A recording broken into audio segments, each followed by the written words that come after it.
I didn't think moving to Austin in January that I was going to have my own comedy parody game show. It just happened that way because I was doing what I wanted to do and just like kept running with it. I love going up on stage with nothing planned. Some of my best sets have been just like me like spitballing. If I'm going to be successful in comedy, like it has to be like who I am. Like I just have to be the personality. I should be able to go do this like the back of my hand. Have you heard the expression heaven is like when everybody is sitting at the table and there's a bunch of food laid out and they all have like really, really long spoons, and everybody in heaven is like using their long spoons to feed each other, but the people in hell are like using their long spoons and they can't feed themselves because they're too long. That really is heaven when you have two people come together and they share ideas or create something new. They create some gold from that collaboration. That opportunity was probably there the whole time. If you didn't ever post it online, it never would have happened. Welcome everybody to the OG podcast. I'm here with Ramin Mozhgani. Hey, how are we doing, guys? Good to be here. Thanks for having me. Yes, and Ramin is a local comic here in Austin, Texas, and you have a lot of creative pursuits. Yeah, indeed, I do. So, what is going on in your world? Yeah, what do I do? A lot of things. So I have my 200-hour YTT. What's YTT? Yoga teacher training license. So I'm also a yoga instructor. I studied mindfulness in college. Meditation. I like to work out. I like to snowboard, be active outdoors, paddleboarding, mountain biking, anything outdoors related is awesome. Hiking.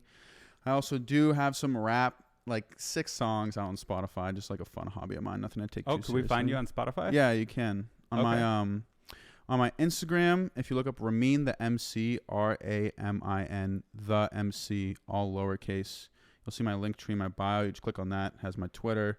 Big in an NFT game, really, too. You'll see my Spotify link, and then my YouTube, and my TikTok, and my Instagram. Well, this is why I was excited to talk to you. We were hanging out at Creek, and I was like, this guy has so many interests. Yeah. And a lot of our interests overlap in, like, comedy and content creation, health and fitness, wellness, all that kind of stuff. Yeah, exactly. Yeah, so I'm a firm believer in just kind of, like, to me, like, living life is just, like, having a culmination of experiences, and every experience you kind of push yourself outside the box, like you grow a bit as an individual. So like don't be afraid to try new things, don't be afraid to look stupid, don't be afraid to look dumb. Like there's always lessons to be learned and experiences to be had that can make you grow and be a better person. So that's like my philosophy. So what brought you to Austin and how long have you been here? What brought me to Austin? Originally I'm working at a corporation in which I'm kind of keep on the low just to, protect myself. So yeah, I got a job here in tech sales. And really, it was like between Burlington, Massachusetts, Denver, Colorado, and Austin, Texas. And I lived in Denver. I grew up and was born and raised in Massachusetts. And I was like, I want something different. Everyone has fun things to say about Austin. Like, let's just ship it. So how long were you in Denver? I lived in Colorado Springs for 2 years. Oh, really? Yeah, I know. The Manitou Incline. You ever do that hike? Yep. Yeah, that's a good hike. That is an intense incline. Yeah. So, and you got Pikes Peak and a couple other awesome hikes out there. Yeah. Garden of the Gods. Yeah, that's fun. That was like one of the first places I went when I was in Colorado when I first got there. I drove from Massachusetts to Colorado during the pandemic, probably like fall of 2020, because I was sick of being indoors. I was like, I want to go outside, enjoy snowboarding, like live life out in the wilderness and nature. So I lived in Aurora for about 6 months, and that's like southeast Denver, like 12, 13 minutes like south of Denver. So that was cool. I moved back for my friend's startup, and then now like startup life is confusing and taxing, and it was like just wasn't working out. You joined a startup? I did. You're in tech though, right? So I have my background in Bachelor of Science in Psychology, but I'm a firm believer if you give me something to learn, like a job or a task, and just let me play with it and have fun and explain it to me, I can do whatever you need me to do, right? So like I'm versatile in that aspect. I've had many, many jobs before this job in tech sales. I was the head of customer success. And with the startup life, I guess I was kind of unprepared for the amount of work he wanted me to do, for the amount I was getting paid. It was my friend. It was a dicey situation. That's the startup struggle. It was a startup struggle. And I was like, you know what? I should do my thing. You should do your thing. Like, no ill will. Like, we're still best of friends. He's a good guy. Nice. So, yeah, then I was like Ubering for 6 months, or no, like 4 to 6 months after I left that job, kind of still like in the ropes, like figuring out what I wanted to do. Like, I don't really know. I was kind of like in a rut. I left this startup job that I left Colorado for to go back to Massachusetts. So life was kind of just like, bring me down a little bit. I was like, what do I do next?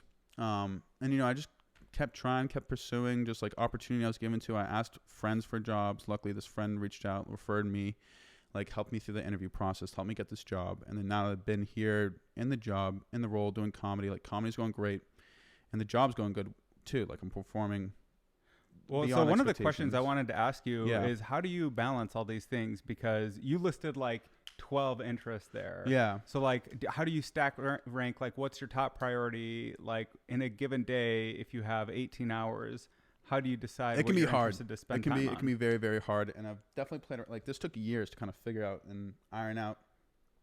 So like there's two ways for like time management, two like primary ways. It's like time oriented or task oriented, right? So you can wake up in the morning. Typically when I wake up in the morning, I meditate, kind of clear my mind for like 5 to 10 minutes, nothing crazy.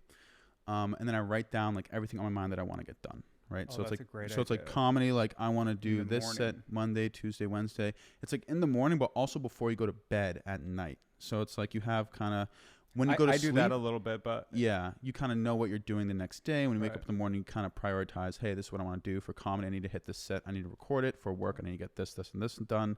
For my nutrition, I need to go to the grocery store, buy these groceries. Like I read out like every little thing that kind of needs to be done for like myself, but also like for the obligations and responsibilities I carry. And then it's a lot easier to like go through the list and check off things one by one and be methodical and be tactful. Big word there. Yeah, but you know what I'm trying to say. But it's just a lot easier when I write it. Like you have all these thoughts in your head with things you want to do and stuff you can get done and like who you want to be and like what you need to do to get those things done and be who you want to be. But it's like it can be so overwhelming at times. Like let's just break it down. Like let's materialize all these thoughts I have in my head onto a piece of paper. Like put it in the world. Almost. Right. Yeah. Right. Like get it out of your head, put it on paper, and like kind of you already actualize it a little bit just by getting it on pen to paper. Exactly. That's like the first step to manifesting, so on and so forth. Yeah. Do you kind of like have any practices of like visualization or like you just to use the word manifesting, like what does that mean? Yeah. So like just like when I think of manifesting, I think just like taking a thought or an idea and putting it into fruition, right? Whether it's like I want to run 5 miles, right. Like you have a task, you have a goal, like I want to get this done. I want to have a comedy show, right? Yeah. Like what are the elements of the comedy show that need to be done? Like you need to promote the show, you need to have the sound all there, you need to have the comedians, you need to have the games, you need to have the prizes. So it's just kind of like breaking every little thing down to its smallest components. And then from there, just taking the steps in order to complete the things one by one to ultimately get done what you need to do. So you have all these interests and you wake up, aside from your like core responsibilities of job or work or whatever. Yeah. What's your top priority? Is it comedy? It seems I really do like comedy because it's like, because like before it's like, oh, I do music, I do like other things and that stuff. Yoga, meditation. Fitness. I taught yoga classes. You know, people do like, I get feedback from when I do, right? So like the yoga stuff, I just do with friends and family and I get really good feedback from them, but it wasn't something I felt like it was like my passion or I can see myself doing like for the rest of my life and really delving into. Like I love yoga. I love the sensations, the experience of just like being in tune with my own body. So it's more like a personal thing than something I feel like I am effective at sharing with everybody else, you know? The rap music thing too, like I got a few positive responses, but nothing crazy. I enjoyed doing it, but it's not something that's like, oh, like I want to be a rapper. Like when I think about like what I want to do, it's tough because it's like I think I have a skill set where it's like I love communicating with people. I got my bachelor's of science in psychology. I was in the mental health field, just like helping people, bringing them up, giving them like positive experiences to help like brighten their day, week, month, life, you know, connecting with people I really enjoy doing. And I think I started doing comedy and I posted like one set on Instagram and people were like, yo, you're hilarious. Like everyone from back home was hitting me up and like, that was a really good set. Like I enjoyed seeing your stuff. Like I just got like a lot of positive responses. So motivating when people like respond to your very motivating stuff. So that kind of just like hit me hard, being like, this is something I have like serious potential in doing. And then from there, it was like I knew the owners of this hookah lounge. They asked me to do a show. I was like, fuck it, I could do a show. So it's just like, you got asked to do a show. I was going to ask you a little bit definitely. later, like how do you actually put on a show? Yeah, but they kind of found you. So it was like I posted that one. So yeah, I started doing. So I moved in January to Austin. I started doing stand up in March. Like finally got the courage. I was like, you know what, I'll try this. Your first open mic was where? That was at like Wonderlust with like 2 people were there. The wine bar? Yeah, the wine bar. Yeah, in East Austin. You know what I'm talking about? Yeah. Shout out to Wonderlust once or twice, I think. Yeah, it's a cool venue. Yeah. So at first it was rocky because I was going to open mics and usually there's like it's tough to find a good audience. So it's tough to get like positive like reassurance of like your craft, your work, your art, so on and so forth. It's tough to find non-comics. Yeah. I mean, it's fine to perform in front of comics, but they're there to do their job. Exactly. They're not paying attention to what you're saying. They're focused on what they want to say. Right. Or they're just like nervous or in their heads. Like they're not like trying to enjoy the material. Exactly. You know, They're sitting in the back of the audience, like not paying attention. So like those are tough crowds. So I finally I told a bunch of friends I was starting to do stand up and like, oh, we'd love to see a show. So it was at this place. Shout out to Nick Corey, Snail Haven. What up? So he has a show in his backyard, and I told a bunch of friends like, oh, I'm gonna be doing a set here at this time. Would you please come through? And I had like 20 friends honestly come and support, and that was such a good feeling. And it was like they were laughing, but also like the 20 to 30 other people that were there were also laughing too. That's a big crowd. It was a big crowd, like 40 people in a backyard. That's good energy. And they were all like dying laughing. You know what I mean? My friends are the type of people who'd be like, if it wasn't funny, they wouldn't laugh. But like, I had a really good set, and it just like everyone was like, yo, you did great. And then I posted that set online, and then the owners of this hookah lounge who I'm friends with saw that set and were like, yo, we want to get in the comedy scene. Like, you're funny.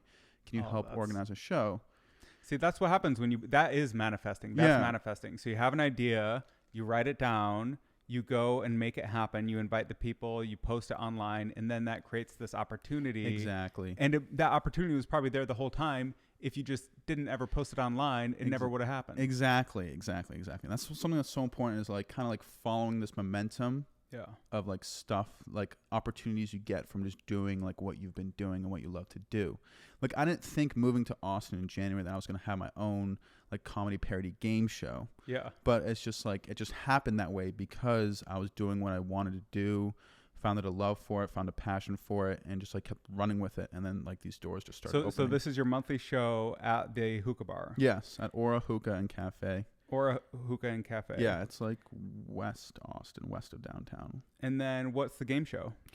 So it's called the Knee Slapper Comedy Carnival, and it's a parody game show where we basically have like 6 comics on. They do their sets, and then like in between sets, I like run like live games in front of the audience, and audience members put their names in a bucket. And we call them up on stage, and they play the games, and they can like win prizes. So it's like a fun way to engage the crowd. It's a fun way to engage the comedians with the crowd, and it like adds another element to comedy that like I felt like was just something unique, different, and like entertaining. You know what I mean? Like when you think about having your own show, like you want the experience to be like as fun as possible. Like, what are you seeing? What are you hearing? What are you tasting? What are you feeling? Yes. You know what I mean? So it's just about like building the experience up. And like when you go to a lot of comedy shows, I don't know if you realize this, like a lot of open mics are like very stale. Like people are just like reading off their notebook. Like nobody's really engaged. Like there's nothing really special going on with the show.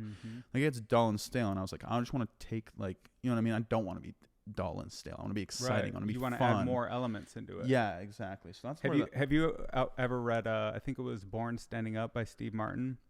It's like an autobiography. I have not. Do you know who he is? He's like an Steve Martin? Yeah, I mean, Steve Martin. Yeah, okay. Yeah. Have you ever seen My Blue Haven? Maybe. It sounds familiar. I think is that his stand-up or is no, it's a movie. Because Steve Martin was in Cheaper by the Dozen, right? Am I thinking of the same guy? Yeah. He was the dad with white hair and yeah. So My Blue Haven, he plays like an Italian mobster who gets relocated because he's on parole, I believe, or government watch. And his character is just amazing. Well, one of the things he talks about in that book is, I think the word he uses, which I've never heard other than in this book, is the gestalt, which is like the full gamut of your performance.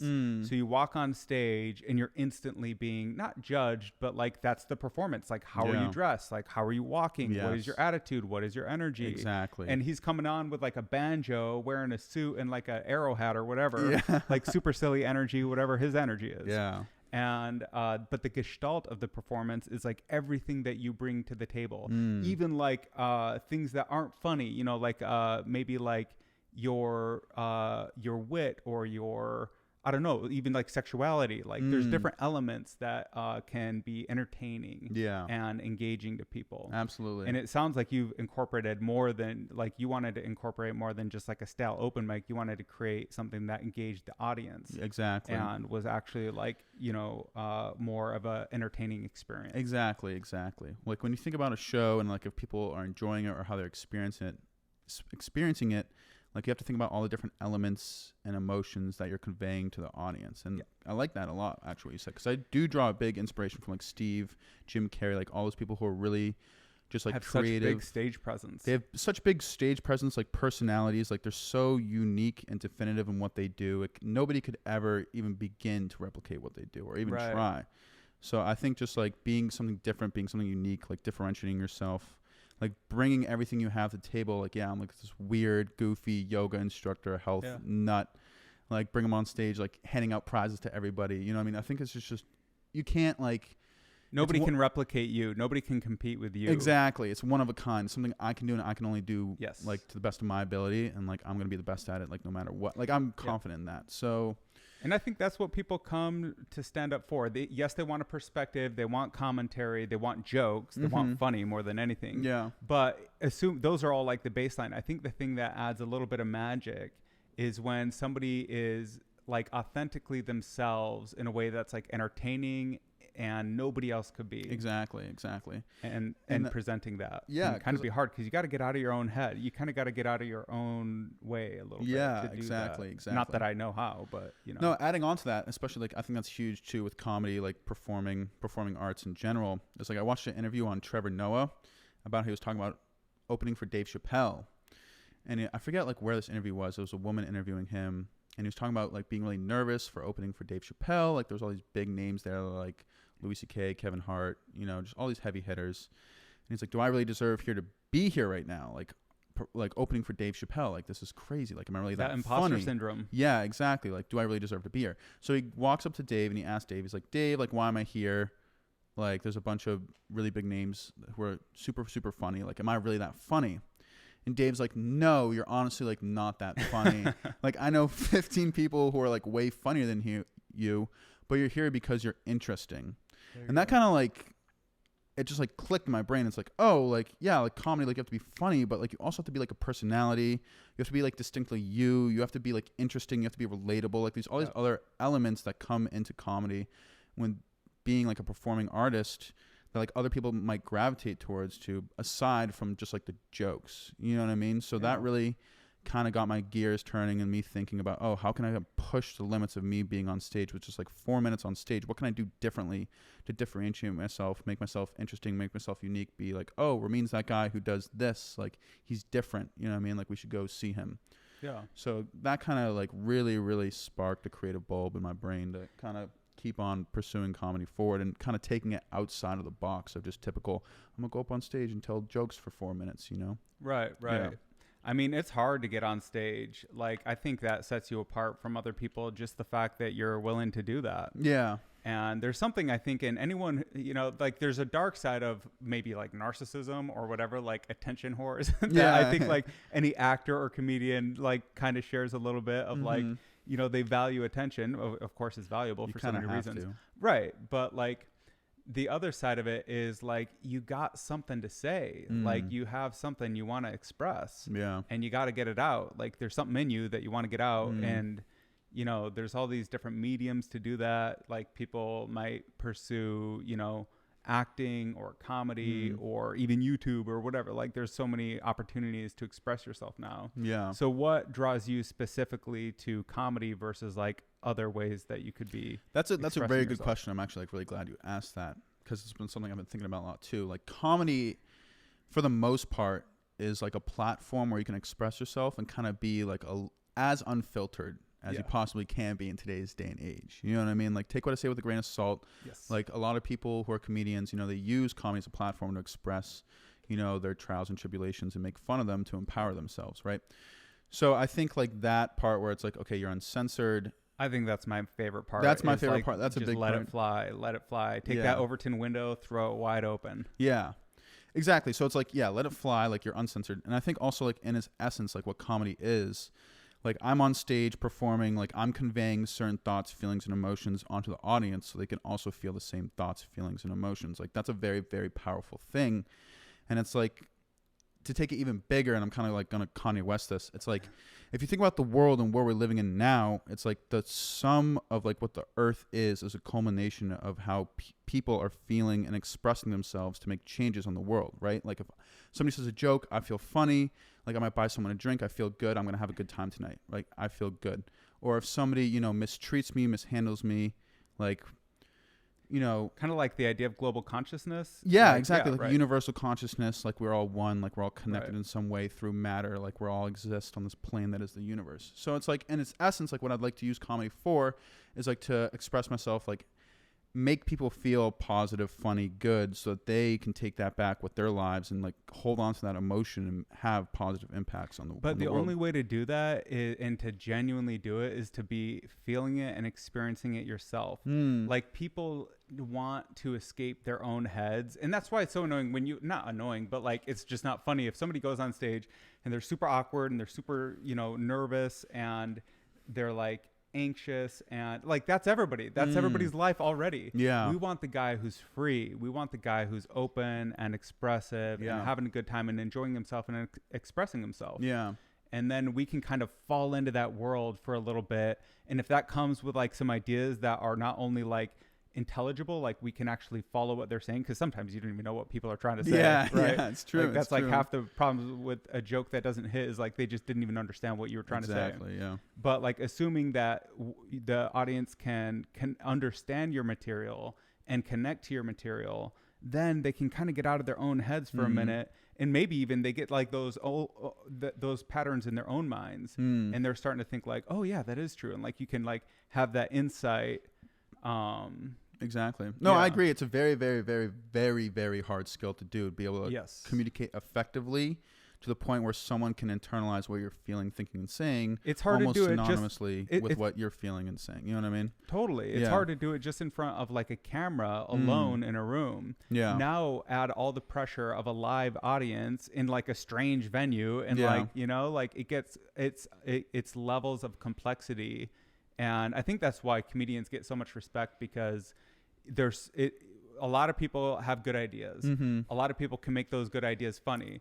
Like how many people can do that on a stage live consistently again and again? Oh, it's so tough. And then that material, how long does it last? You know, 18 months, 36 months. You know, like it doesn't last forever. You're always coming up with new stuff. Yeah, and there's always so much competition, right? You say something funny, and then you wake up tomorrow, somebody else says something even funnier, and now it's like they outshine you. Now you got to think of the next way to get, you know, back on top, like in the limelight. Yeah, and they like have a riff on your idea, and it's like a better take, and you're like, oh shit, that is a better take. yeah. Especially in Austin, there's so much competition, and so much good competition too, and the scene is so wholesome. Like I went to Massachusetts, and just like, you know, there's so many big comedians who came out of Massachusetts, like Bill Burr came from Canton, Louis C.K., Newton, where I grew up. Joe Rogan also was raised in Newton for a little bit. But when I went back to Boston, the comedy scene was just like, it was only like 5 mics maybe throughout the week in like random locations, 2 of which in Boston, 2 of which like in Western Massachusetts. So you have to drive like 45 minutes, an hour. And then the people doing it, like it just wasn't as genuine. The people aren't as motivated. Like there's a real culture behind the comedy scene here in Austin. Yes, people are very motivated, and they came here because this is what they want to do. So when did you first know that you wanted to perform?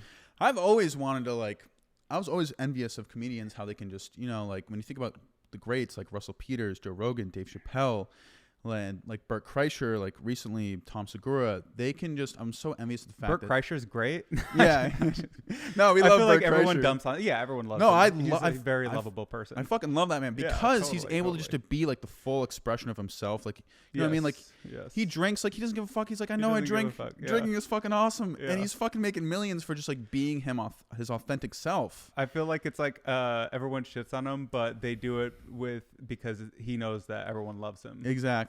Yeah, exactly. So it's just kind of envious of like, oh, these people are just able to be who they are and like tell jokes and just like express themselves creatively and make millions off doing it. I'm like, that's sick. Another good part of it. That's the dream. Well, the dream, yeah. Like if you can actually make money following your creative pursuits, nobody gets to do that. Everyone is a starving artist. Exactly. You know, like how many, but I think in this world, the nice thing about having social media, you know, one of the upsides is that it creates all this opportunity for people to be able to express themselves. Absolutely. In a way that like there was probably, this is something I've been thinking a little bit about, is how like fame, celebrity, influence, whatever that is, you know, put all those terms into one bucket. Yeah. that used to be concentrated in like Tom Cruise, the movie star. Yeah. Who still kind of is or whatever. But like, it seems to be vastly distributed and continuously distributed. Definitely. Because like, how many TikTok celebrities are there? I don't know, millions. I don't know any of them, but like you open up some page and he's got like 1 million followers or whatever. And that guy has carved out his own audience. And I think that's a really good thing. Yeah. That because it creates this like diversity of ideas and it just expands the marketplace of entertainment and content. Absolutely. And that's kind of like one of the benefits that we get for like doom scrolling on all these social feeds, you know, like going in and just like burning out your adrenal glands and your dopamine sensors on like all of the social media. It's meant to be built that way. I don't know if you saw The Social Dilemma on Netflix. Like, I did, yeah. That was interesting. Just looking from the perspective of the developers and being like how they use the data, how they use the algorithms to like, you know, basically just it's calculated what you're watching and when you're watching it. Like it's all been like calculated. It's all been done. But it's so nice to see like, I think, you know, like as crazy as it is to say, like Donald Trump's like a president, like he was a celebrity, like he's not a politician.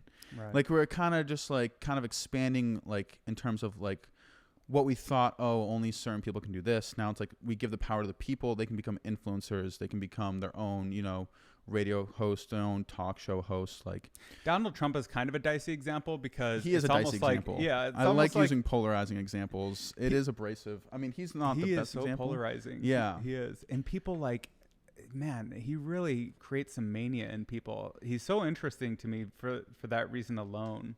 That people like get obsessed with him. They get obsessed with him. It's just so hard because it's like the media paints him out to be like, right, the left hates him, the right likes him. Who is this man? Like, who is he actually? I think he's a sales guy. I think he's an entertainer. I think he's like a deals guy. And I think he has a personality that is like, I don't know, cultivates naturally a lot of attention. And I think that's like how he's been. I guess maybe he's been bankrupt a couple times. I don't know exactly like all the things about him that people say, how much is true or false. But no matter what, he is like a divisive person. But it is an interesting negative example of like what happens when influence does get distributed. Yes. Because then anyone can say anything. And like you used to just try, like Walter Cronkite, that's the way the news goes. Yeah. You know, like they have like, you can guarantee that what you're hearing is the truth. Yeah. And there's like a Twitter badge or like there's some verification mechanism. Yeah. It's on TV, so it must be true. But now everyone can say anything and it's so much harder to sift through the wheat from the chaff. Yes. Yes, I agree. It's social media influence. It's like a tool. It's a hammer, right? You can either use it to build a house or break somebody's foot. Like you can either get sucked in and just be scrolling like 8 hours a day, or you can use it to build your own brand and like make your own business. So it really depends how you use it and how you utilize it today. I think is like how it can shape people's lives and how it does shape. Do you have lives. any like heuristics or like do you have any ways like how do you determine who's telling the truth out there? It's so tough, honestly. Like I think you got to look at like reliability and validity, you know, like who's saying what, like, is it true? Is it false? Like, are they proven to be true over time? Are they proven to be false over time? So it's like kind of those two things, like our basis. That's a big part. I think the idea is like, how do you determine somebody's credibility? Yeah. Yeah. And that's like, what are they saying? How true is it? Are other people who are like, you know, like when you think about climate change, right? Like let's just take this one example. It's like we know climate change is a thing because like 98% of scientists like agree, like scientifically, there's empirical data to support climate change. So it's just fucking hot out there. Yeah, that's it. Yeah, it's just so warm. So it's like, okay, like if everybody says this and there's data to support this, then it's most likely like true and like the earth is not flat, like there's satellites. Like, you know what I mean? So it's like that thing. But it's also like, yeah, like, you know, once you really look into it, like you see like other like platforms, like news sources, like they promote like a certain agenda or an ideology and they kind of back it up with false premonitions. And that's when it gets like dicey is like people who are in power, people who have influence, like kind of misuse that. And then it's like, all right, this is how I get misled to believe into so-and-so and like X, Y, and Z. So it's kind of just using a culmination of people who are like reliable, like independent news sources, especially too, because they do their own research. They're very thorough. They have a passion for it versus like people who are in the news industry, like typically promote a certain agenda Yes. for like some sort of capitalistic gain versus like, Right. you know what I mean? Saying Trump is like a bigot, like an asshole, like, yes, like maybe he is, but also maybe they're saying that to discredit him so that the liberal democratic agendas. Yeah, exactly. And the thing that we like about these independent news sources, I think, is that they have less agendas. We all know what their agendas are. They want to make more money. They want to get more views. They want to like sell more ads. Exactly. Okay, that's the most common thing. Right now, this conversation is competing with every other podcast on the planet, every other news show. We all are competing for attention. So like, that's the fair playing ground. We all want to sell ads or whatever. Absolutely. But after that, what are the entanglements that CNN has versus Fox News versus whatever other, mainstream news sources? Yeah. I think they're highly politicized, and I think that they're highly intertwined with like government and like who knows Absolutely. all the other. You got to think about like who's funding these networks, who's funding them, right? And like what are their that agendas? is what is going to set the content schedule. Yeah, exactly. Yeah, and it's like people don't take that extra step into like let's just take this. Do you know who Andrew Tate is? Yes. Okay, so you've seen Andrew Tate, and he's recently like a lot of controversies surrounded him because he's been pulled off like Instagram and Facebook for being misogynistic. But like, yes, he is misogynistic, but like, what else? He is seems he like saying? a Milo type, antagonistic. What do they call those people? Starts with a P. Like an antagonistic, like evil. Yeah, there's a word. Protagonist is like the good guy in the story. Yeah, but anyway, he's just trying to like provocateur. Yeah. I see. He's trying to provoke people. Absolutely, because he understands we live in an attention comedy, and like what he says, like it invokes emotion out of people. People get emotionally charged at what he says, and that like invests them into his content, and that's how he's able to build. You know what I mean? So, but it's like, okay, like, yes, he says some gross shit, but what else is he saying? Like, what are other incentives for people to take him down off these platforms? Like, you know what I mean? It's all kind of. I don't know too much about him. Is he what kind of like? So he was in the UFC. No, he was like a kickboxer, okay. and then like he. Was kickboxing and was like, I'm sick of being broke. And then he and his brother kind of, made the moves and took the steps to basically just like accumulating a high value of wealth. And then he's just like now like this ripped, like really fit, like 35-year-old man who's like worth seemingly like $350 million, who has like a bunch of his own ventures, who owns like nice cars, lives like a nice lifestyle. And like a lot of guys resonate with him because they want to achieve that sort of masculine prerogative. But is that how he built his wealth? It's kind of like... No, it's not. And it's very evident if you actually listen to what he says. It's like, yeah, here are 4 revenue sources that I'm willing to reveal to the public today. It's like, dude, you obviously do some shady shit. I'm not hating on it. Like, you know what I mean? Get your money any way you can. Like, whatever, cool. Like, a lot of people have a lot of different opinions on him because he's so good at just, like, getting people to be, like, riled up and, like, say things that, like, just like entices people to engage, whether it's positively, negatively, so on and so forth. But my point being is like, okay, this man was censored. Why is he censored? Like, yeah, he's saying a bunch of gross shit towards women, but he's also saying a bunch of stuff that could like threaten, like, the order of way we do social media. Like, he basically had this pyramid scheme where he gets people to post videos for him and market for him.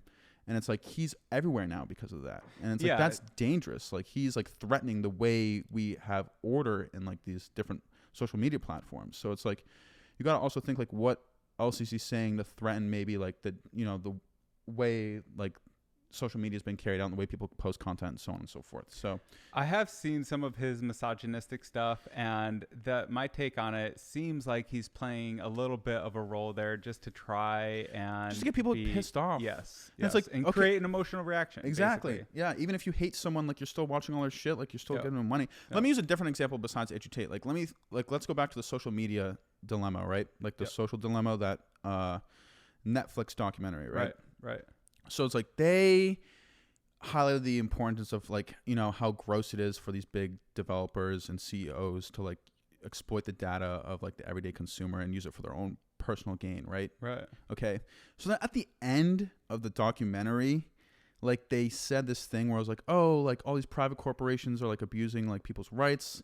Like, we should hand everything to the government, and the government should have full control. That's a great idea. So it's like, what the actual fuck? Yeah. Like the whole prerogative, like the whole idea for this is like, let's distrust private corporations and hand all the power to the government. But I also don't agree why with are you that gonna trust either. the government? Yeah. So it's like, why was the agenda? What was the agenda of the documentary? The agenda was get people to distrust private corporations and put more faith in the government for their data, which is also like, dude, like, what the actual fuck? You know what I mean? But people are just like, social media companies are bad. They exploit you. But it's I mean, I used to work for a social media company. I won't name it. People can look it up and figure it out. But like, one of the things that got me into trouble there is I was like, can we all just be real honest about what we're doing? Yeah. We are trying to harvest as much time from people as possible so we can glean all the data that we can from them and sell it to the highest bidder. Exactly. Let's just get real honest about that. And at least if we're honest about that,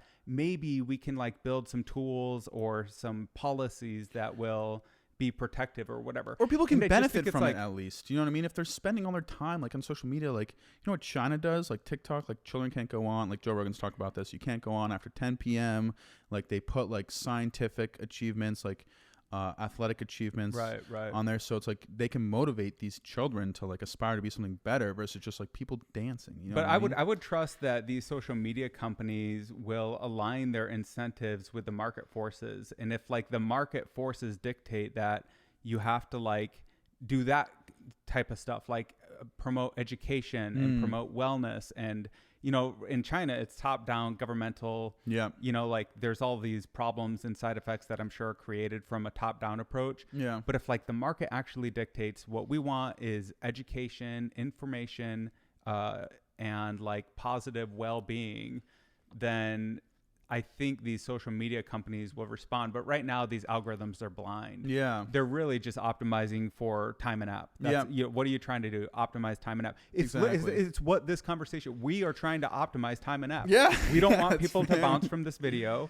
I want them to look at the next clip of this and the next, you know, the short video or whatever. Like, everyone is kind of doing that thing, and so that's why I don't see it as like so evil. Yeah, but like we need to find some rules to the game there. I agree, and I think you, like personally, like you're super into health and fitness and empowering people with health and fitness and nutrition especially, which I respect you a lot for. Like the food you cook looks amazing, healthy, so on and so forth. Thanks, but it's like you have a positive intention of like, hey, I want to get this person to watch my content so that they can better themselves. Right, you know what I mean? There is a positive intention. So it's like that's admirable versus like other, like, you know, like the algorithm just like looking at your eyes to see where you're looking on the screen to be like, hey, here's more videos of you watching people dancing because you looked at this video like 4 seconds longer than you did this other video. You know what I mean? So it's, again, it's like a tool. It's like people can either misuse it or use it to build themselves up or break themselves down. It just depends how you look on it. Do you think TikTok is a tool in service of China to bring down America? I've heard, I think Rogan talked about that a little bit, or somebody said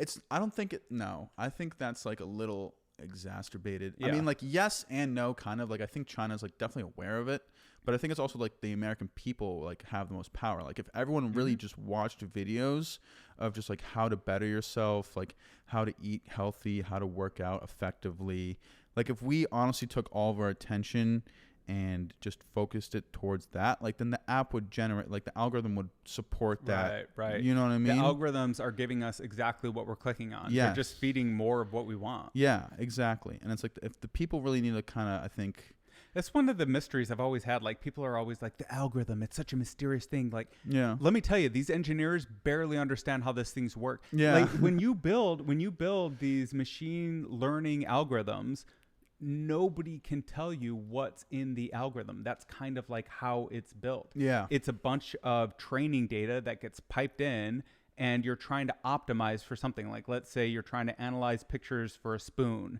and it gets really good at recognizing utility or, you know, like forks and knives and spoons or whatever whatever the training data is. And so there's no malice in there. It's literally just a black box. And people like are getting, it's echoing back whatever they're putting in. Exactly. So if you're constantly clicking on dancing videos of whatever, that's where you're going to get. Exactly. If you're constantly clicking on scientific videos, that's what you're going to get. Exactly. And there's no mystery in it other than like, it's just going to feed you exactly what you are. It's echoing back what you're engaging with. Exactly. They're objective measures to which like why it gives you the videos you want to look at. It's like up to the individual for them to determine, is this positive, is this negative, am I splurging, am I indulging, am I bettering myself? Right. You know what I mean? Right.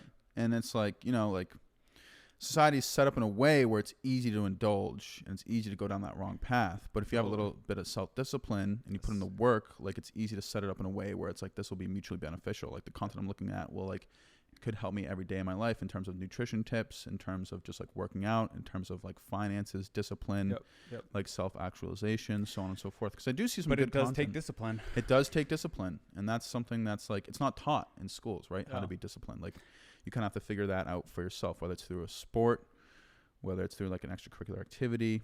This is a conversation I have with a lot of people, just that our world is so interesting that for all of time in history, the whole problem was I'm starving to death and I'm going to die tomorrow from the Vikings invading my town. Yeah. Now our problem is like a hamburger's a nickel. You can have infinite hamburgers. Yeah. You know, like there's infinite food, there's infinite candies and cakes and cookies. Yeah. And you can just live on this marshmallow and just like indulge all day long with porn and video games and food and whatever the monkey mind, that whatever that thing wants, the lizard brain, like you could just feed it infinitely, and it takes so much more discipline and self-control to say, even I'm not gonna go watch this fitness video, I'm gonna go work out.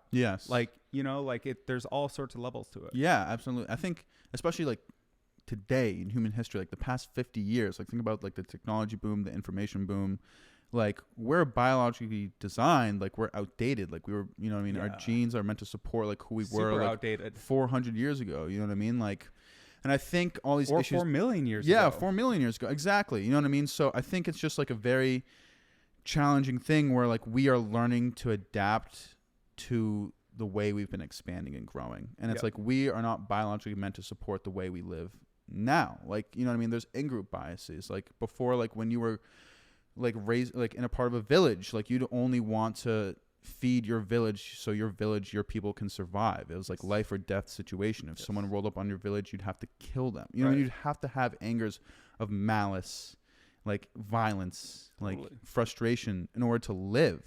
And now it's like we've transcended the point where we've evolved intellectually to the point where how do we wrestle with these feelings? How do we express them correctly? Take a pill. Take a pill. That's meditate. Exactly. Well, I mean, it's like people, and I'm guilty of this as much as anyone, but like, it's just so funny that you're not going to be depressed when you're fighting for your life. You're going to be satisfied because you're actually out there in the woods hunting. And if you didn't get the boar or the meat or whatever, if you didn't gather the berries, you're going to die. Exactly. And when you do, you get like this flood of like positive emotion. And now it's just, you wake up and you're like, well, I could do this or I could do that. Well, none of it matters. You know, and it's like, you kind of got to like, it's easy to fall into, like, I think these depressive states, and it's just like a side effect of having too much luxury, too much comfort. Too much access. Too much access to things that, life is too easy, right? Exactly. Life is too, it's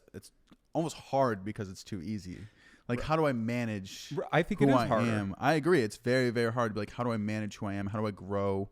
How do I live a fulfilling life in a day and age where it's like I can play video games for 8 hours a day and fuck off and like, there might not be immediate consequences, but like over time, like it's going to be depressing because you're not actually like working on yourself or having any sort of contributions to society. Right. Which is like what you'd have to do before, right? Like think about like, oh, if you didn't get up off your ass and go find water, like you'd be dead. You know what I mean? Like the only thing you're granted in life is death. And that's been lost in translation with how advanced we become. Now everyone's like, I deserve food. I deserve water. And it's like, of course you like deserve these things now because like we've set up society in a way to allow for that. Convenient or whatever. Exactly, where you can pay for it. But like before, like 200 years ago, like no, you're not guaranteed those things. And there's biological feedback mechanisms where it's like, oh yeah, I hunted the boar, like I'm cooking food over a fire. Like that's so gratifying, like emotionally, you know what I mean? Like you're able to provide for yourself and your family to live another day. Like that's why. And you're actually hungry. Like when is the last time you've been actually hungry? Like I love that feeling of being like really hungry. And go eat some grilled chicken when you're really hungry. It's amazing. It's amazing. Yeah, like a piece of Brussels sprouts or broccoli or whatever. It's literally delicious. And it's not delicious if you just had a Krispy Kreme, but it's real delicious if you're hungry and you just ran or whatever. Like, yeah, definitely. And so in this world, you have to set up your own challenges. Yes, exactly. You have to provide a framework for your own life and really think through who you are in order to seek that self gratification. And I think that's where like social media becomes so dangerous too. It's like it's so easy to compare. Yeah. To somebody else. Like think about like 50, 100 years ago, like if you found a nice woman in your town, right? Like you didn't know what was in the next town over. You didn't know what was in the next state over. You didn't know what anybody else was doing. You didn't know how like who else was dating what or who's married to who. Like all you knew was like, oh, this woman is like awesome. She's beautiful. Like I'm probably not going to probably never going to meet another woman for like 50 miles exactly. away. Exactly. Like who knows what's in the ocean. Now it's like, oh, I can scroll on my fingertips and see who's doing what, dating what, who has what. And it's so dangerous because it's so easy to lose attention and focus on other people versus like, hey, like it's easy to be like, that guy's fat, that guy's stupid, that guy's dumb. Point at yourself, like, am I stupid? Am I fat? Am I dumb? Can I admit that to myself? Well, it's this trade-off that we get for the convenience. So it's super convenient to be able to swipe on a couple of girls and boom, I don't even have to like go risk anything and ask her out. I just like get to match with her and hey, do you want to go get a drink? Yes, no, next. Yeah.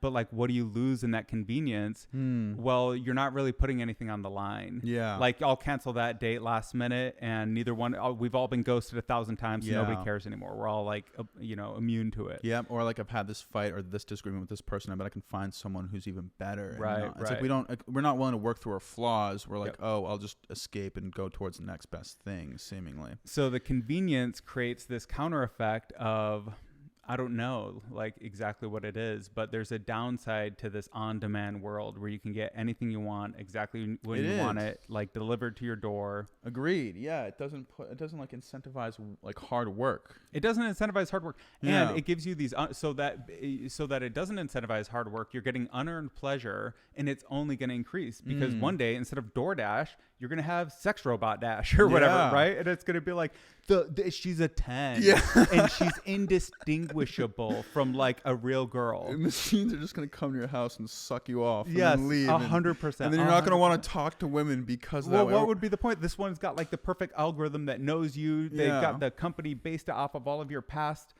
interactions with all the previous sex bots, and like she says exactly what you want to hear and blah blah blah. Or and like it's just more porn. It's just more fast food and video games and junk food. Or like the vice versa, where it's like now women are getting dicked down by machines. Yes. And now like guys are like, fuck, how do I compete with this thing that literally can't come and just like just drilling incessantly and loves her emotionally and provide anything she wants for her? And it's like exactly. It's like how am I supposed to compete with that? No, yeah, we're definitely getting out of touch with certain biological instincts that are meant to be there. Like when I meet you in person, I'm supposed to feel a certain way because like you smell or look a certain way. And there's an isolation to that. Yeah. But now it's like, oh, I can kind of put a persona online and look any way I want and say anything I want and like not have to be who I really am in order to attract attention or to gain notoriety or status or fame. So do you think that is what Andrew Tate might be doing a little bit? Like how much of like people like him, Trump, Tate, pick your person, how much of what they're putting out is like who they truly are versus something that's just trying to aggregate clicks? No, yeah, exactly. And that's why it's like take whatever he says with a grain of salt, because it's like what had to happen to this man in order for him to like assert himself to this point to try and get the affection and love of like all these different people. You know what I mean? Like what's his real prerogative? What's that real hole in his heart? Like what is he aiming to do? Like I don't really know. And that's okay. Like the one thing I do appreciate about him that's like controversial is like him being proud to be masculine. Like I think that's okay. Like it's okay to feel like a guy. It's okay to have these certain emotions. Like whether or not how you treat women is like a whole nother thing, right? There's just so many elements to him that are so interesting, and that's why people gravitate to him because he's such a personality. He's so complex. Is he like a red pill manosphere guy? Like he's like you need to get up off your ass, escape the matrix, or like you're gonna get nowhere in your life. Like no one's gonna do anything for you to make you feel better. Like you have to do it yourself. Like well, that's very true. It's very, very true. So it's like he says like polarizing things like that, where it's like some people, like you and I agree with him, where it's like you need to get up off your ass and you need to move your body to be healthy, like take some responsibility. And probably like not women aren't necessarily looking for the nice guy. Yeah, yeah. I mean, they are to marry and to like have a family and build stability in a Absolutely. life and a long-term relationship. But for the weekend, that's not who they're looking for. Exactly. And it's like, a lot of guys, that's what they want. Exactly. They want to be the party boy. They want the weekend fun guy or whatever. So it's like, it gets dangerous when, you know, certain people are pushing a certain agenda where it's like women want to be treated like this. Do all women want to be treated like this? Do all guys? Because there's a bunch of guys who disagree with him and there's a bunch of girls who disagree with him, and that's fine. At least you know where you stand. But there's still a bunch of guys who resonate with what he says and how he acts, and there's still a bunch of women who are attracted to the way he carries himself. And it's like, you shouldn't be ashamed if you fall under either category, right? Either you like him or you don't like him, and that's fine. And like, that's your take. And that's why I think he's so interesting, is because he's able to bring out all these aspects of himself, and people are so like invested in what he says, like emotionally, and they're so just like motivated by what he says emotionally. Like, but I don't like it when people speak in absolutes, where they say like all women are this way or all men are this way. It's like, well, people are people. Like, I agree. You know, there's a huge diversity. I agreed, out there. And I hate that when people put in blanket statements and generalize people when it's like, dude, we're so different, we're so the same. Like, I get it, it's very easy to generalize people being like, we all love to eat. You know what I mean? Right. You have to, or you'd be dead if you didn't like to eat. Right. But it's really easy to take it to the next step and make other generalizations that are just like not true, or like just don't have backing to them. You know what I mean? Yep. So along these lines, how does all this type of thinking like influence your comedy? Like, what do you talk about? How do you come up with your material? What are you interested in? Kind of like what do you have? Or do you have a message, or like? That's a great question. I think I'm kind of still like refining it and having fun with it. I don't think when I go up on stage, I don't be like, I need to communicate this. In fact, actually, like half the time I go up on stage, I have no idea what the fuck's going to happen, because it's really hard. Like when you have a 9-to-5 job and then you're going to do an open mic afterwards, like write jokes, prepare like something new, like every week, every set, like it's near impossible. You won't do it. Like, so it's like, I've probably developed like 10 to 15 minutes so far of jokes that I know work, but that's what everyone is doing. They're sticking with what works. They throw stuff out there. Like this, I know this works. So it's like, okay, I'm going to keep this in my back pocket. But what I've been doing recently is like, I've been getting a lot more experimental with it, where it's like, I'll bring up 2 chairs on stage and I'll like ask people to come up on stage to have a conversation. Or I'll start doing like, really I'll start going to open mics and start doing game show stuff. Or I'll bring like 2 walkie-talkies and have like a monologue with myself, like just on having stage. fun with it. Just having fun with it, just being creative, just being different, being experimental. And it's like, I want to, you know what I mean? To me, if I'm going to be successful in comedy, like it has to be like who I am. Like I just have to be the personality. I should be able to go do this like the back of my hand. And it's like, I challenge myself in some aspects where, you know, some people are really scared about like what they are going to go up on stage and like how they're going to say it and how people are going to judge them. I love going up on stage with nothing planned, to be like, I can absolutely fucking bomb right now. Like that excites me. Like it's all feedback. Let's see how far we can take it. Let's see how we can do it differently. And some of my best sets have been just like me, like spitballing, just like being who I am up on stage. And that's like the positive feedback where it's like, I know this is viable. Like there's potential here because people enjoy this. They tell me they enjoy it. And it's just something that comes like kind of natural to me. And I kind of naturally challenge myself in like those aspects in regard. But it's something like, it takes time to do. And like there's comedians who've been doing it for a year, 3 years, 5 years, 10 years. And they don't kind of have like their niche, their thing. And mine is kind of just like pushing the boundary, like doing different things, like just being creative. Yeah. So would you say that you have like any comedy influences? Or one of the things that I'm kind of careful with is even like with what movies I watch. I don't watch a lot of movies. I don't watch a lot of like comedy specials, because and even with like podcasters, like how long can you listen to the same guy before that person like gets inserted into your brain, and they start like conditioning like the way you speak and like the words you use, and like you know, like I mean we all like are, I wouldn't even say subject to it, because I think it's just supernatural how that stuff comes out, but like there's still like, you want to be careful about the information you're letting inside your head. Absolutely. I think we all have subconscious biases where it's like, oh, like I like this, like I'm going to, you know, kind of mimic that. Like I think, sorry, excuse me, I had to burp. Oh, you can burp. Okay. This is a burp-friendly podcast. Burp on the podcast. Yeah. So I think for me, people who stand out are the people who like differentiate themselves. Like I love just being different and unique. Like Jim Carrey is like one, for example. he's just like a personality. Like nobody on earth can replicate what he does and who he is. Is it because he's crazy though? Half of it is. Yeah, right. Half of it is like definitely that there's that element, but he's also like very well spoken when he wants to be. He's very like thorough and genuine when he wants. Yeah, exactly. So that's like someone who I really, really admire. Of course, like Russell Peters was the first comedian my uncle showed me. I was like, somebody's going to get a hurt real, but like he just had relatable jokes from that my family resonated with a lot. Like just like growing up being brown, like all these traditional values of like someone who's Indian, Iranian, like they're very, very similar. But is he Indian? Russell Peters, yeah, Okay. Yeah, his parents were Indian. I think he was born in the States though. I'm not too sure, but I know he grew up with that cultural ethnic background. But I think people who are just like uniquely themselves, and like I aspire because like I know who I am. I know I'm goofy. I know I'm creative. I know I'm very thoughtful. Like I kind of just I see like like maybe. Anthony Jeselnik, like he has like this humor, like he's very, very funny, but like he has this humor on lock where it's like he has very like misdirectional humor. So it's like okay, like misdirection, I do like that humor. Like how can I take it and make it my own? How would you define that misdirectional humor? Misdirectional humor, like I'm trying to think of like a good concrete example. Is that like a juke or like a fake out or like like misdirection is like my parents, like I know like me and my parents didn't get along when they caught me watching porn like over their shoulders. You know what I mean? Like, so it's like gotcha. It's like that kind of like it's like, oh, like you took it to a place like you didn't think it would go. I do like that stuff. You know what I mean? Like, yeah, that humor's funny, but it's like, how do I do it and like make it my own? It's like, oh, like I had this experience where I was in Colorado with this guy who Snapchatted me something really inappropriate. Like I'm gonna keep his identity secret. Like let's just say like he's like this white gay art student. We'll call him Jerome. You know what I mean? You wouldn't picture like a white gay art student. Like you wouldn't call him like. Right. So it's just like I don't want to get my cousin in trouble. Yeah, exactly. So it's just like little tiny things like that that are funny, that are good. But it's like I take inspiration from other people, but it's like I can't copy them. Yep. And like whatever I think and way I internalize it, I know I'm confident where that's uniquely me, and I know like other people can't replicate that. Do you ever find yourself sometimes like imitating people on stage? I do all the time, like where I'm like, ah, shit, I just like literally did that guy.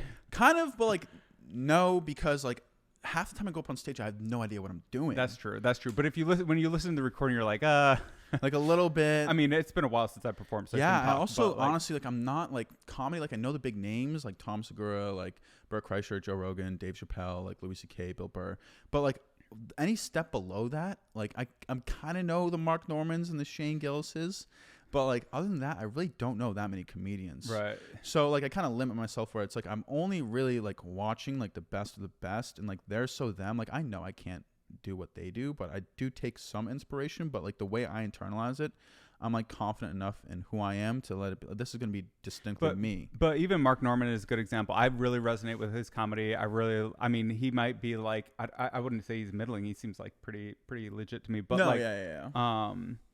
He definitely has a Norm Macdonald vibe, who I also loved. Yeah.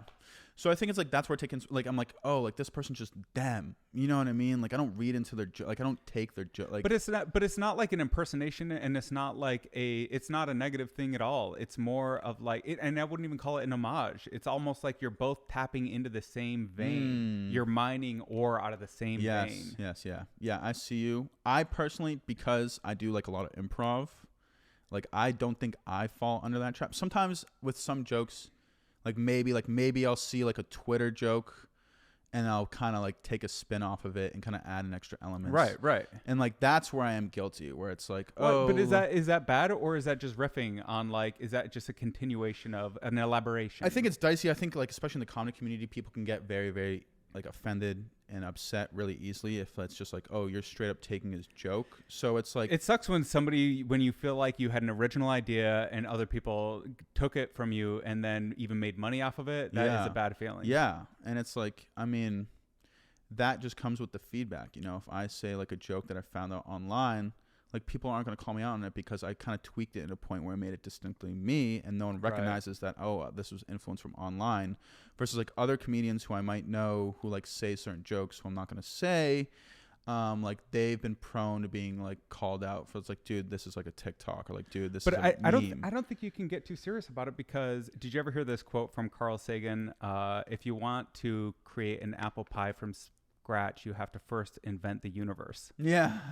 And so we're all like standing on the shoulders of giants. Nobody like is truly original. We all have very similar parallel thinking. Yes. And what is gross and what we hate is when somebody isn't creative and all they can do is take the ideas of other people and like perform it. Yeah. And well, you might as well be an actor then. Have somebody write your lines. Yeah, agreed. You know, like we want comedians, we want original ideas. Yes.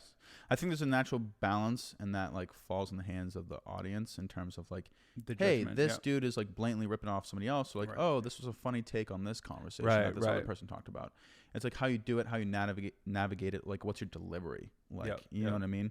So I think that's a case by case thing, and I think as of now, I think I'm in the clear, because I haven't had any feedback where people are like upset with me for what I'm doing. Mainly because like half my stuff is improv, and like half my stuff is so unique. Like I like being unique and weird and different. Like most people are scared. I'm like, I don't give a shit. You know what I mean? Like, yeah, like that stuff's funny to me. You know what I mean? But I think that's what is going to resonate with people in the long term. And that's how you're going to build an audience, is finding the people that are like, okay, I really like that about him. And that is something I'm not finding in other comedians or whatever. Exactly. And if you can be, I think another thing I've been thinking is like, so what makes somebody worthy of just like getting $1 million a year creating content? Yeah. Lots of people do it. Lots of people make like $100,000 a month doing nothing. Yeah. Just like posting their ideas out there. It's crazy. But why they deserve that is because they were willing to put themselves out there. Yeah. And before anyone else was. Yes. Like, so they were early to the game and they were consistent and they actually did it. And so like anyone can have the idea. Yeah. Did you actually, it goes back to what we were talking about, manifesting. Did you actually take that idea in the morning? Here's the things I want to do. Okay, now I wrote them down. Okay, now I have a list. Now did I actually complete some items on that list or the whole list? Yeah. Okay, well, if you can do all that, then you're worthy of the outcome. Yes. And you can't like bitch and moan if somebody like got something that you feel like you could have done, but you just didn't do it. Yeah. Yeah, exactly. Like that's what separates people. There's like, anyone can have a good idea. It's the execution that matters. I mean, it's because that you said a lot there. That there's so much to respond to there, right? It's like, okay, like, you know what I mean? When you think of prolific people in our society, like, okay, there's Bill Gates, who's created Microsoft and invented this technology that like a lot of us use like regularly and daily, and that adds so much value in terms of like access to information, and like he deserves to be a billionaire. Like Elon Musk is like innovating like technology, like the way we drive cars, like sustainable energy, so on and so forth. Like those people are putting in the work to make prolific changes in society and are compensated for it. You know what I mean? Like, and that's how like capitalism is supposed to be. You know what I mean? Then we got people like Addison Rae, like she looks really cute and she does dances on TikTok, and she's like making more money than like a teacher could ever dream about ever seeing in their life, versus someone who's like dancing online, versus someone who's like teaching the next generation of children, like passing down information, like instilling them knowledge so that they can make changes to society. You know what I mean? Or a firefighter or a police officer.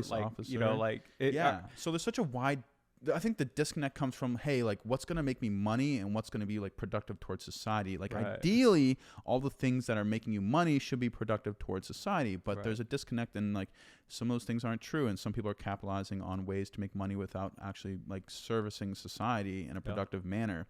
So that I thought was very, very interesting. But yeah, it's definitely, it's like, I mean, Instagram models are a great example of that. Like, I follow a bunch of hot girls, and I don't want to diminish them, but like, what did they deserve? I mean, yes, they work out, and yes, they like go and get their hair done or whatever, but like, are they really bringing something really valuable to the table, or do they just got a great ass? Yeah. You know, like, I don't know.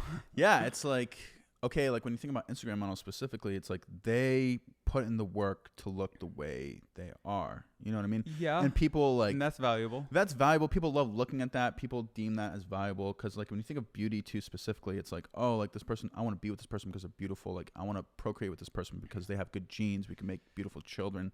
Like that's like what's inherently attractive about them. Yeah.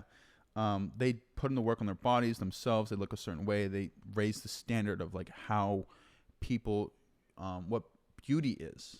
Okay, and maybe there is some credit. Maybe that's some real credit. And that's some real value. Like, think about Kim Kardashian, think about Kylie Jenner. Like, they're the two staple models in terms of, like, how we look at beauty. You know what I mean? Like, a big ass, big butt. Can I tell you the worst joke I ever heard about Kylie Jenner? I can't name the person who said it. I can't credit them. But they said, it was so mean. It's not even a joke. She was like... Anyway, I can't remember exactly what it was, but basically that she's still going to have ugly kids. Yeah. You can have all the plastic surgery in the world, but that's not going to change your genes. Yeah, exactly. And I was like, oh my God, that is so mean. So that's even further. It's like taking it, like, there's a difference. Before now, it used to be pretty, like, there's a large correlation between how you look and, like, what your genes are. Yeah. Now, because now of technology, you can, like, just, if you have money, you can go and, like, get the lips and buy the ass and buy the implants or whatever it is. You can look however you want to look like. Although I will say, like, she is one of the few examples of a real improvement. I really don't like these lip injections and, you know, like, everyone's, like, altering their faces. Yeah. And it's very rare where you find a good example of it.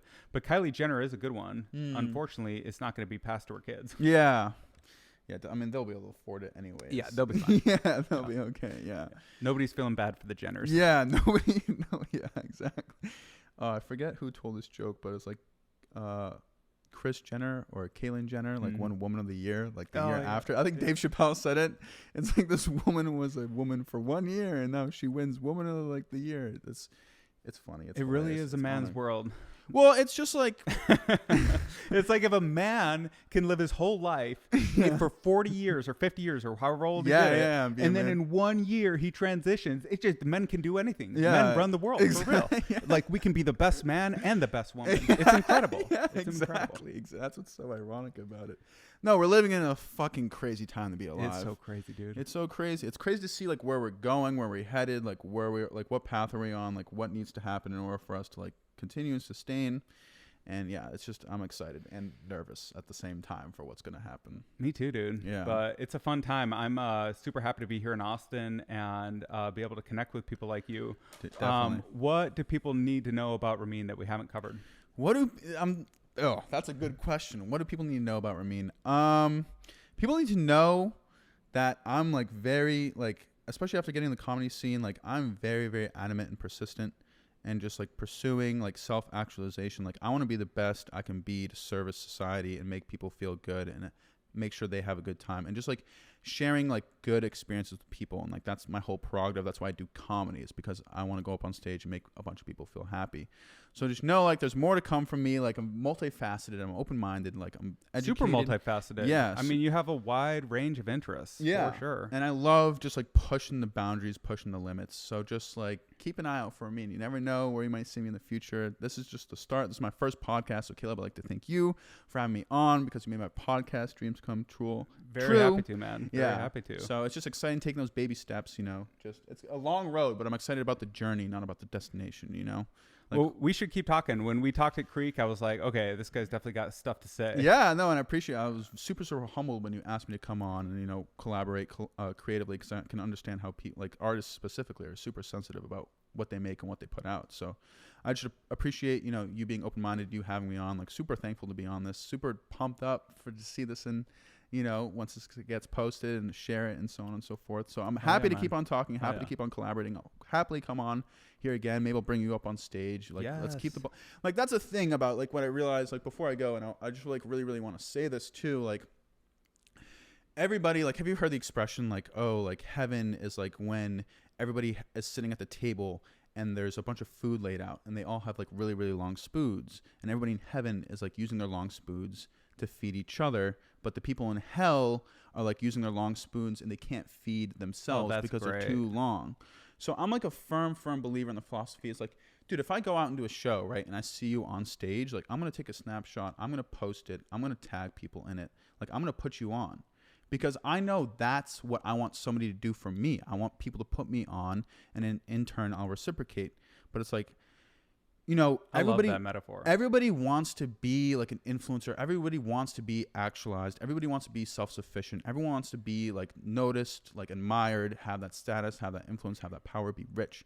It's like, how can we push the boundary and how can we work together and collaborate together to get there together. Yes. Versus like, oh, like, you know what I mean? Because like we were saying earlier, like a bunch of comics go out and they just like sit in the back and they don't say shit and they don't talk to people. And it's like, dude, you're not supporting your own goals by like, you know, disallowing everybody else's, you know? Well, like, and even if you got to the top of the mountain, what are you going to do? Just hang out there alone? Yeah. Like, you want to go with a crew. You want to go with people. You want to, the whole thing should be collaborative. And that really is such a great metaphor that like in hell, you got this long spoon and you can't feed yourself with it, but you can feed somebody else with it. And that really is heaven when you have two people come together and they share ideas or they collaborate creatively or whatever. Like they create something new. They create some gold. Exactly. From that collaboration. So I'm all about just like using creative outlets to try and just like instill these positive messages to get people to think differently, to treat each other differently, to act differently, to like love themselves and other people and just like move forward together to really like build a world we all want to live in. Like effectively is the goal, but it starts at, hey, like I'm just going to like tell jokes and like make people happy for like 5 minutes, you know?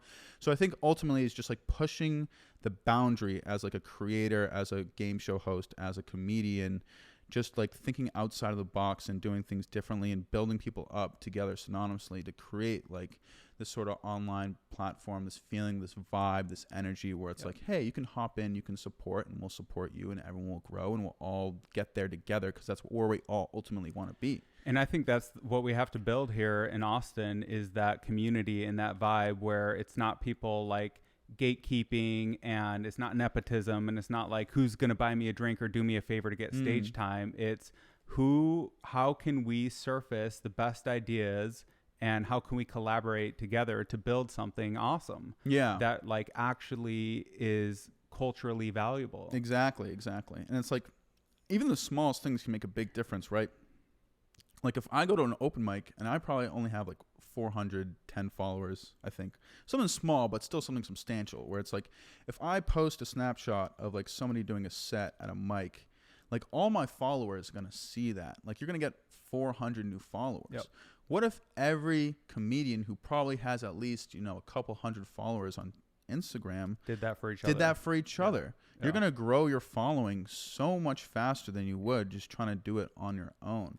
And that's what I'm happy. It's good karma. It's good vibes. Yeah. It's like, and I think you're well on your way to all this stuff. I mean, you're a young guy, so you have tons of time to figure it out and express all these ideas. But I think it's really cool what you're doing. And I love your energy and can't wait to see what you do. Definitely. Looking forward to collaborating in the future. Let's achieve our dreams together, man. Let's do it, dude. Let's do it, dude. Thank you so much for having me. All right. Thanks, Ramin. Yeah. Thanks, everybody.